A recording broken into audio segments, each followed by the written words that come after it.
L'atelier de validation du document national de la stratégie d'entretien et de développement du réseau des routes rurales en Côte d'Ivoire a proposé la contribution des financements à hauteur de 2 tiers pour l'État et 1 tiers pour les autres, y compris les filières agricoles.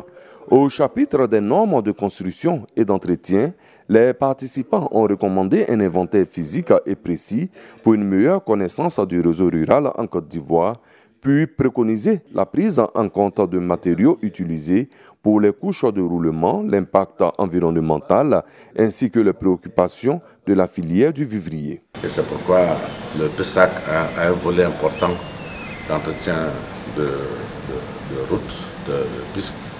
Nous avons 5800 km à réhabiliter dans les zones du projet.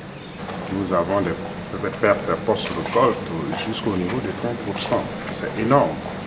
Tout cela provient du fait que les routes rurales ne sont pas entretenues. Pour apporter des solutions durables et améliorer dans le même temps la production agricole, le gouvernement ivoirien, la Banque mondiale et l'Agence française de développement, à travers les ressources du contrat désendettement développement C2D, ont convenu d'apporter un appui au développement des 5 filières agricoles majeures, à savoir le cacao, l'EVA, le palmier à huile, le coton et l'anacade, à travers le projet d'appui au secteur agricole en Côte d'Ivoire, PESAC, initié par le ministère ivoirien de l'Agriculture, avec l'AGEROUTE comme maître d'ouvrage.